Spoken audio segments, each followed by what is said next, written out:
Welcome po sa aking vlog sa Kusinera Sisters. For today's video ay magluluto po ako ng pinangat na tilapia. Yan, shoutout to my kuya. Ayan po yung ating kasirola. Yan, nilagyan ko na po ng tubig. Yan, konti lang po yung tubig kasi konti lang po yung aking tilapia. Ito po. Ngayon muna natin ay lalagay ko po itong, meron po tayong kamyas. Yan, konti kamyas, kamatis at siling labuyo. Tapos, ilalagay ko lang dito. Tapos, maghintay lamang po tayo ng ilang minuto hanggang sa kumulo ang ating tubig at lumambot yung ating kamyas at kamatis. Madali lang at easy lang pong iluto yung pinangat na tilapia. Yan, masarap po yung pinangat na tilapia pagka yung mga tilapia ay malalaki po. So, tatakpan muna natin ito. Tayahan natin kumulo ng mga ilang minuto. Ayan na po, kumukulo na po. Ngayon, hanguin na po natin ang ating kamatis, kamyas at siling labuyo para tunawin po natin. Ayan po, dapat po pakatunaw po natin yung kamyas, kamatis at siling labuyo para mas malasa po yung ating pinangat na tilapia.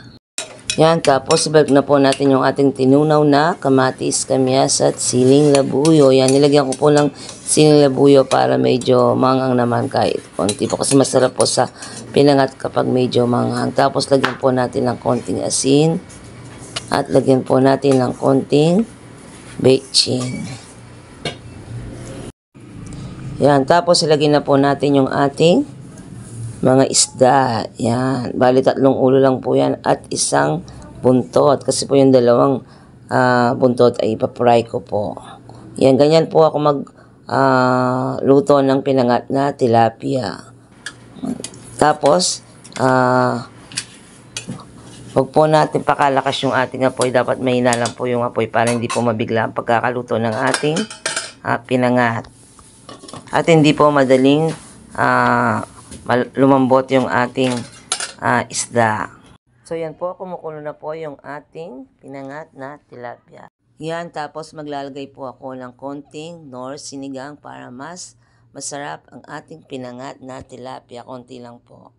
Tapos ayan lang po natin na kumulo ito ng mga ilang segundo lang po hanggang sa matunaw yung ating Knorr sinigang. Nakalimutan ko lang pong ilagay. Dapat kanina ko po inilagay yan. Yan, done na po ang aking pinangat na tilapia. Yan, marami pong salamat sa lahat po ng aming mga subscribers, mga viewers, sa lahat ng sumusuporta sa Kusinera Sister. Thank you very much po and God bless you all.